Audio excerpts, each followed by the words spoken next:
Hola, bienvenidos, buenas tardes. Otra vez abrimos la ventana en este espacio que es Ventana a la Poesía, ya en enero de 2026 y hoy con la presencia de una amiga, una persona muy especial porque es la escritora Alicia Origi. Ella es investigadora especialista en literatura infantil y juvenil, en lectura y escritura.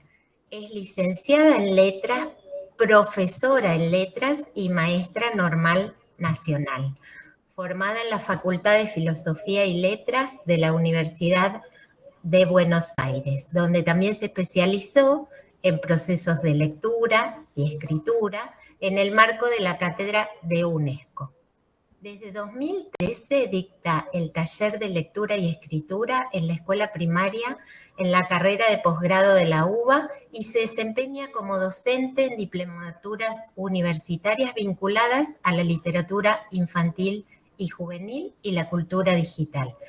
Ha participado como conferencista y expositora en numerosos congresos nacionales e internacionales y ha integrado comités académicos, ferias del libro y asociaciones especializadas en literatura infantil y juvenil. Es autora de una amplia y reconocida producción teórica con especial énfasis en la obra de María Elena Walsh y en los cuentos clásicos. Ha sido distinguida con premios como el Premio Pregonero, la Faja de Honor de la SADE, el Premio Hormiguita Viajera y reconocimientos de la Alija.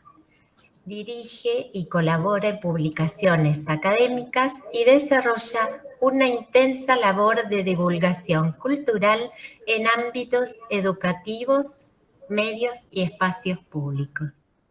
Bienvenida a este espacio, querida Alicia Origi. Bueno, muchísimas gracias, Alma, por tu hermosa presentación. Y bueno, no hay más que decir, una larga vida dedicada en principio a la investigación sobre la obra de María Elena Walsh, porque si bien yo me recibí de profesora en la UBA, hice mi licenciatura en 1990, porque cursé un seminario, 2 seminarios, con la especialista Lidia Blanco y la especialista Graciela Guariglia, que me abrieron la cabeza, como se dice ahora, me abrieron un panorama de lo que era la literatura infantil.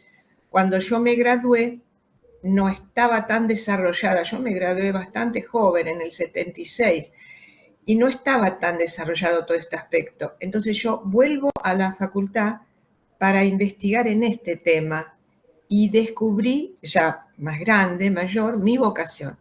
Mi vocación en ese seminario de Lidia Blanco fue empezar a indagar en la literatura infantil, con darle un estatuto crítico que se merece y se merecía ya en ese momento, sobre todo, por ejemplo, cuando nos preguntábamos en el seminario cómo María Elena Walsh no tiene una investigación que sustente, que hable de su trayectoria, sobre todo en los textos para niños. Bueno, y entonces ahí comenzó esta aventura de investigar. La fui a ver a María Elena Sadaik. Para mí era como, yo no pertenecía a su círculo íntimo, para nada, era una artista admirada, como artista completa, porque la había visto en el teatro, por ejemplo, cuando ella se restablece del cáncer y coincidentemente con la democracia, hacen un espectáculo que se llamaba Hoy como ayer, en el Teatro Odeón, que bueno, ahora está reciclado, pero después por un momento desapareció, y en ese teatro la gente de pie aplaudía y lloraba cuando cantaban La cigarra, en la voz de Susana Rinaldi, y se la recibió con un gran aplauso también a María Elena, que estuvo prohibida, porque sabemos que María Elena, como buena hija de irlandés, era muy traviesa, como los duendes irlandeses, y bueno, entonces decía, no había nada de lo que se privara de decir. En eso yo la admiro muchísimo por su coraje cívico, su valor en tiempos de dictadura, cuando en el 79 ella dice Desventuras en el país, jardín de infantes, esa publicación del diario Clarín que nos sacudió a todos, porque decía que éramos como nenes sentados en el cordón de la vereda llorando. Bueno, la mar de mocos. Entonces, es una figura que yo admiré bajo todo punto de vista, pero me enfoqué en su obra en general y después en su poesía para los niños y también, ¿por qué no?, de los adultos. Y entonces ahí empezó la investigación que duró unos cuantos años y después ahí descubrí que la crítica literaria no le interesa a las editoriales. Entonces, bueno, gracias a Susana Iskovich, que me abrió la puerta, fui a Lugar Editorial y Lugar Editorial en un lejano 2004 publicó mi primer ensayo que se llama Textura del disparate. Y este ensayo abarca toda la obra de María Elena Walsh para chicos. Y también, bueno, sus actuaciones en teatro. Y bueno, fue algo hermoso para mí porque descubrí una faz de escritora también, que no es lo mismo que ser profesora. Entonces, eso fue para mí gracias a María Elena como que volví a vivir, vamos a decir, tuve una segunda vida.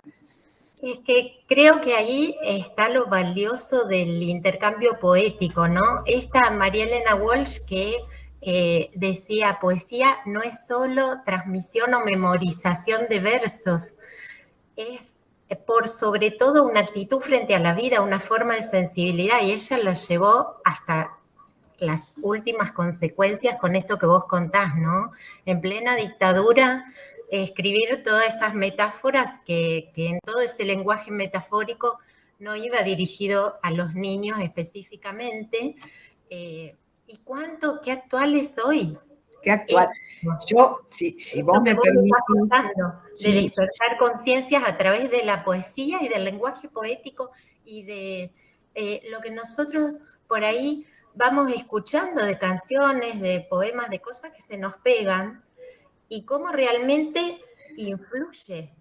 Totalmente. Ella fue una adelantada. Si vos me permitís, yo quisiera leer De mis tiempos, porque tiene muchísima actualidad y me gusta mucho, porque ella comienza con una retórica neorromántica y gana con 15 años el segundo premio municipal de poesía, que dicen, la leyenda dice que no le dieron el primero porque era chica, era menor. Y María Elena dice, a partir de ese momento descreí de todos los premios. Y tiene razón.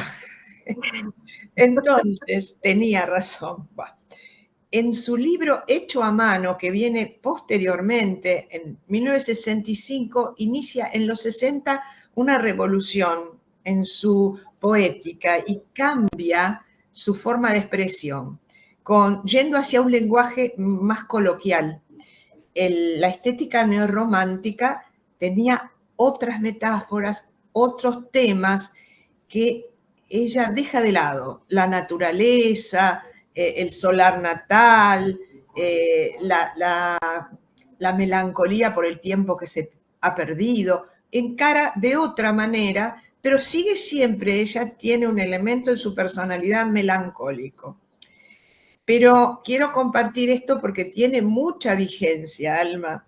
Entonces dice, de mis tiempos, que es de Hecho a mano. En mis tiempos había tiempo. Recuerdo bien que, por ejemplo, la higuera derramaba esparcimiento y una rosa nos duraba mucho más que cualquier empleo. Por otra parte, Las siestas se pedían prestadas a la muerte.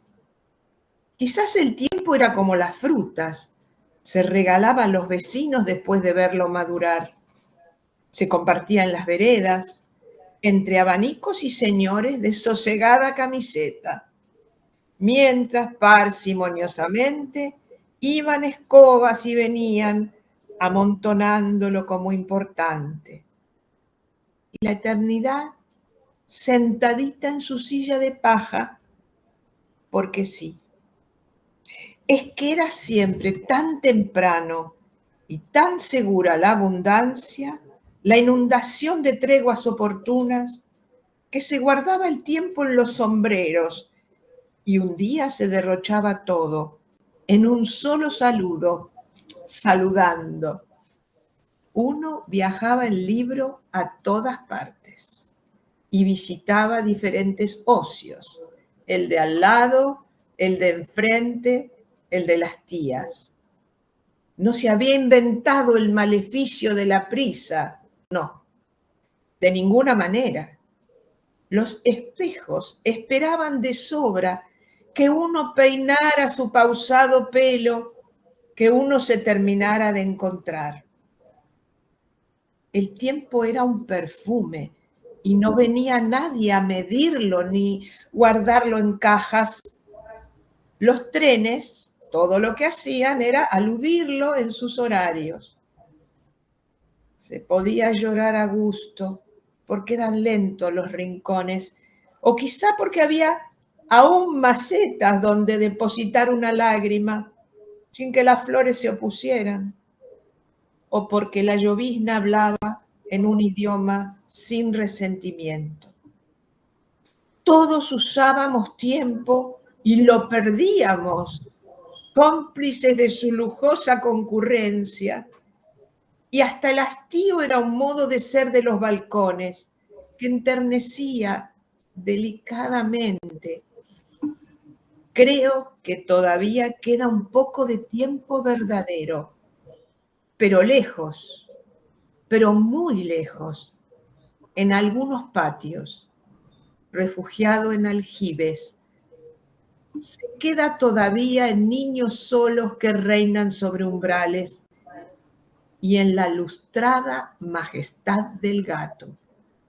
Supongo, ya no sé, nada sabemos. Tiempo sin ser castigo. Yo llegué a conocerlo, está enterrado en lo más vivo de mi corazón. Después vinieron los relojes. María Elena Walsh. Esta es la edición de 2014 de Alfaguara, que tiene todos sus poemas. Extraordinaria edición. Y bueno, y así siguieron las épocas hasta que yo decidí cursar esa carrera de procesos de lectura y escritura para llevar a la UBA la obra de María Elena.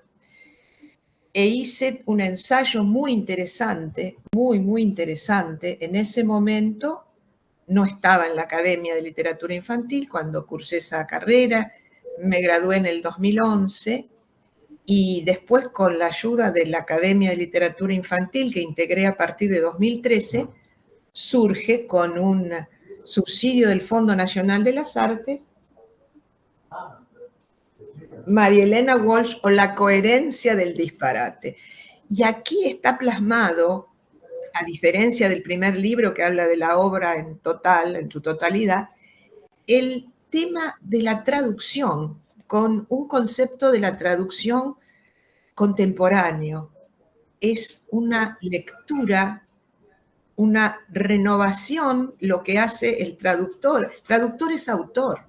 El traductor es un decantador de toda una cultura. Entonces, María Elena toma la cultura inglesa que le es propia, porque su papá, cuando era niña, le cantaba, como a todos los chicos ingleses, las nursery rhymes, que son poemas muy locos, muy divertidos y que tienen una pequeña historia. Entonces a ella no le contaban tanto los cuentos, sino estas historias rimadas, estas rimas inglesas, que, bueno, van formando como un sustrato poético en la niña María Elena. Y por otro lado, cuando desarrolla su vida como poeta, porque si hay algo que ella siempre fue, es una gran poeta, que aprende música sin haber estudiado, toca la guitarra de oído y aprende junto a Leda Valladares todos los ritmos folclóricos. Nosotros sabemos, les recuerdo que ella viaja con Leda Valladares a París. Y disculpen el cucú. Me olvidé de apagar. ¡Qué hermoso! ¡Qué hermoso! Tengo un cucú. Sí. Es hermoso. ¿También hablas del reloj cucú en alguno de sus poemas o de las canciones, María Elena? Bueno, habla de todo, María Elena, pero lo que quería recordarte es esa génesis de la poesía infantil cuando está en Francia. Ella en Francia dice, sobre una vetusta mesa puse un mantel de hule blanco y allí empecé a librar mis primeras batallas contra el verso rimado, eso que parece tan fácil. Es decir, hay toda una recuperación de su infancia que sucede en París, por eso es interesante comentar esto, y cuando ella vuelve, trae esos poemas, que aparte, fíjense, dice, los poemas me nacían pegados a la música. Qué interesante la explicación de esta génesis poética, que cuando vuelve primero no encuentra editor y finalmente logra editar su primer libro, Tutú Marambá, con un subsidio del Fondo Nacional de las Artes, y ahí comienza la nueva literatura argentina, porque comienza la introducción del humor, del juego con la palabra y del concepto del niño como alguien que juega y que ríe, que es muy importante. En nuestra literatura estaba el niño como educando. Claro, la escuela. Creo que ahí está lo fantástico de María Elena Walsh, no solo en el tema literatura, sino en su concepción de infancia, de niñez. Exacto, yo creo que ella mira su propia niñez y entonces ahí es cuando surge todo este humor. Fíjense aparte lo difícil que debe haber sido su infancia con un papá muy severo, o que se casó con una señora que era mucho menor, que ya era viudo, que tenía 4 hijos, se casa con la mamá Lucía Montalvos, la mamá de María Elena, que tiene 2 hijas, Susana, que es mayor, y María Elena.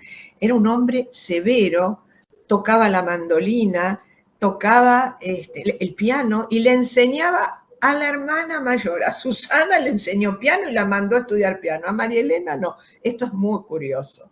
Y ella recuerda con rabia que a las 4 de la tarde tenía que tomar el té porque era una costumbre británica. Entonces ahí surge después Canción de tomar el té.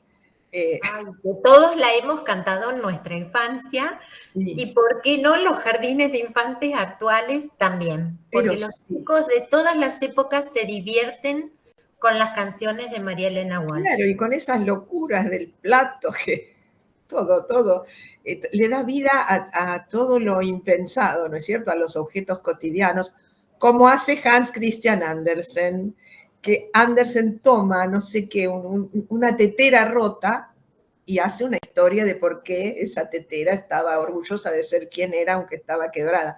Es decir, la literatura para niños rescata el animismo de los, vamos a decir, de todo lo que nos rodea, de todas las cosas, ve el alma en lo que nos rodea. Es extraordinario, bueno, cuando él está en las manos de un creador o una creadora tan interesante, tan lúcida. Volviendo a mi historia, muy interesante porque yo termino esta tesis sobre la traducción en la obra de María Elena, que yo decía, bueno, el mundo de la poesía española imbricado con el mundo de la poesía anglosajona, y sale esta obra, que está inspirada en Lewis Carroll también. O sea, que Lewis Carroll es el maestro del disparate, del nonsense en inglés, Y ella entonces amasa todo esto, amasa, perdón esta forma tan vulgar de decirlo, pero bueno, mezcla todos los ingredientes de una forma exquisita. Y original. Entonces lanza esta obra que inicia, María Delia Díaz Renner lo dice, es un faro en la literatura argentina, es el faro que inicia, ilumina al resto de los escritores. Y hasta ahora esto es así, es indudable, porque abre la puerta a lo que decíamos, al chico que juega. Ella dice que la poesía tiene que soplar en el recreo y que ella entró a la escuela de contrabando porque la llevan los chicos. No, sí. Todas el revelarse y a lo que sucedía como estructura. Sí. Y aparte, por ejemplo, ella, al leer a Lewis Carroll también se revela contra la sociedad de su época, por eso hace ese mundo al revés, donde nadie dice un poema como la gente, donde los chicos dicen barbaridades, justamente para desestructurar esa sociedad victoriana. Y fíjense, nosotros bajo gobiernos de facto, una sociedad reprimida y represora. Entonces allí estalla la obra de esta mujer que tiene una prolongación en el tiempo increíble, porque los hijos de nuestros hijos, o sea, van educando a sus hijos con esas canciones. Es algo asombroso, como que pasó, Susana Iscovich dice algo muy inteligente, dice, María Elena pasó la oralidad. Es decir, ella bebe del oral, bebe del folclore y hace toda una transmutación y nos vuelve a dar una obra que con esa potencia se transforma en folclórica. Así que testigo de su tiempo, de su época, porque si bien ella es un clásico que la podemos escuchar en diferentes épocas y siempre nos emociona, nos conmueve, nos identifica, nos dice algo a través del tiempo, exactamente, esos son los clásicos, los que tienen algo para decirnos siempre. Bueno, ¿y qué te cuento? Que cuando yo defendí la tesina de María Elena, no encontraban profesores para que supieran la obra de María Elena. Esto es un secreto que te digo. Entonces, tuvimos que decirle a Lidia Blanco que viniera a integrar el jurado. Y bueno, y después mi directora de tesis me dijo, cuando terminé, que saqué un 10, me dice, ya tenés patente de corso. Nunca entendí bien lo que quería decir eso. Como que yo era una pirata. Bueno, había avanti con esto, había que hacerlo conocer. Exactamente, ese es el sentido. Así que bueno, yo tomé la posta y también hice un homenaje, por supuesto, en el fallecimiento de ella fue un golpe terrible. La estamos recordando ahora en enero, justamente. Claro, el 10 de enero de 2011 fallece y yo, vamos a decir, al cumplirse 10 años del fallecimiento, hago una reedición reelaborada de el libro que se llama María Elena Walsh, una voz inolvidable, de Editorial Lubina. Es una editorial independiente realmente apostó por este libro, por este ensayo, y bueno, ahí está María Elena siguiendo su camino entre los libros. Pero llegó un momento en que yo hice un viaje muy interesante. Viaje iniciático, alquímico. ¿Cómo? Un viaje iniciático alquímico en tu vida de investigadora, escritora. Sí. Fue realmente iniciático. Te digo, yo en la feria del libro infantil un día estaba, y no sé qué, haciendo qué cosa en un stand, y escucho a una señora que dijo, ay, pero ¿no fuiste a recorrer el camino de los cuentos de hadas? Y eso me quedó, ¿viste cómo te queda una cosa grabada? Resulta que yo tenía mis prejuicios respecto de Alemania por lo que pasó en la Segunda Guerra. Mi marido tenía ganas de conocer Alemania, es muy viajero, y dice, vamos a Alemania, vamos a una excursión en castellano, vamos a ver, porque no sabemos alemán. Entonces, yo dije, bueno, pero vamos a ir a recorrer el camino de los cuentos de hadas, que existe. Los alemanes lo tienen tipificado como una ruta que recorre la vida y las producciones de los famosos hermanos Grimm. O sea que fue un viaje en el tiempo para buscar las raíces de la literatura infantil europea, que estos hombres la recopilan durante el romanticismo. Y ahí aprendí muchísimo. O sea, fue el viaje que te despierta seguir investigando, al revés de otros viajes en donde uno conoce mucho algo y cuando lo ve a ver, lo vuelve a ver o lo ve por primera vez, se siente feliz. Yo me sentí muy sorprendida de ver la talla de estos alemanes que yo sabía que habían compilado cuentos para el hogar y la infancia, pero no sabía que eran filólogos, creadores del diccionario de alemán.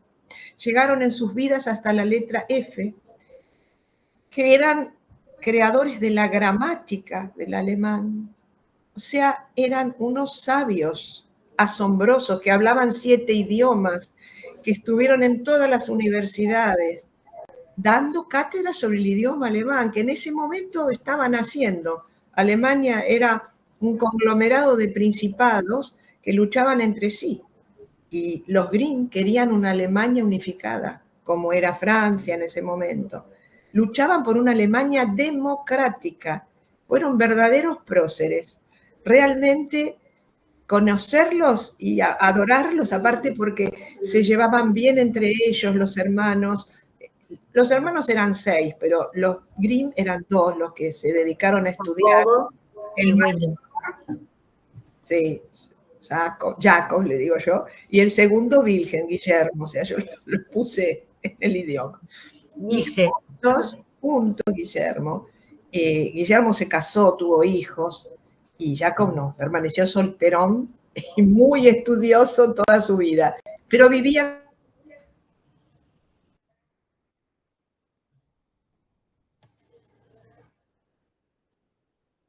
Hice la ruta de los cuentos de hadas, pues avísame cuando estemos en término. Llegamos a Berlín, sí. Y en Berlín fui hasta el cementerio donde están enterrados, que es un cementerio muy antiguo, San Matthew, y alejado del centro, pero no mucho. Y gracias a Dios los bombardeos no lo destruyeron. Entonces están todos juntos en ese cementerio y fue muy emotivo para mí darme cuenta de eso, del amor que tenían en vida, lo continuaron después de la muerte. Y parece como si todo ese mundo de hadas que siempre estuvieron difundiendo e investigando y recopilando a lo largo de todo su camino de los cuentos de hadas, los ha protegido y nos lo trae hasta hoy. Creo Alicia, que sí. te escuchaba, ya esto ahora para ir cerrando, digo, qué hermoso esto que hiciste, que pudiste hacer del camino de los cuentos de hadas, y valga la analogía para acá, para la Argentina, para nuestra América Latina, que tiene ese folclore tan rico, y con la obra de María Elena y con tantos otros que siguieron después inspirados en su obra, como para hacer el camino de los cuentos de hadas de aquí, ahora camino a la feria del libro, a la feria que ya es la número 50 este año, 2026. Qué hermoso, qué apasionante poder recorrer esta ruta acá. Yo dejo estos últimos minutos, Alicia, para que nos digas, y después va a estar puesto al pie del video, todos los espacios donde nosotros podemos ir a encontrarnos con estos libros que fuiste mostrándonos, o con el blog que tenés de textura, bueno, todos los espacios donde podemos encontrarnos con tu obra. Ahora hay algo importantísimo que no te dije, porque el tiempo me voló contando mi historia, y quiero mostrarte, mirá. Mundo Grimm. Claro, porque Bettina Cositorto de la editorial Nasira hizo una apuesta y salió mi libro. Salió mi libro fue destacado el año pasado por Alija. O sea que estamos a pulmón difundiendo este libro que es para los profesores, no es para los niños. Es para que los profesores conozcan la importancia de la lectura y la importancia de la obra de los Grimm. Ese lo encontramos en Editorial Nasira. En Nasira, exactamente, lo encontramos en Nasira.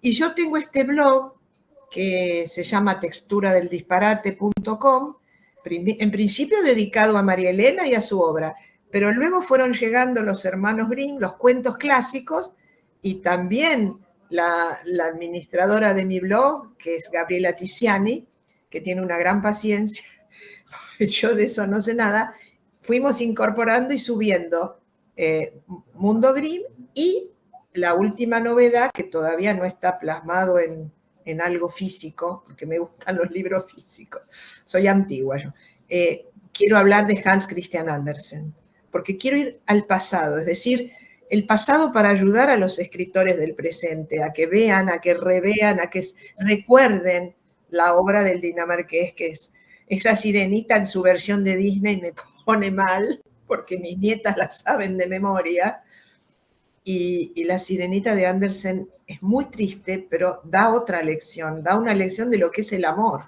el sacrificio por el otro, es increíble. Porque por algo perduran las historias clásicas, y si bien están ayornadas, tal vez por Disney o por otros guionistas y escritores actuales, como siempre los temas de la literatura son los que atañen al ser humano, el amor, locura, muerte, esto de que decís entrega, sacrificio por el otro, sí, el amor, los vínculos, lo que nos hace estar unidos en ese tejido que traspasa el tiempo.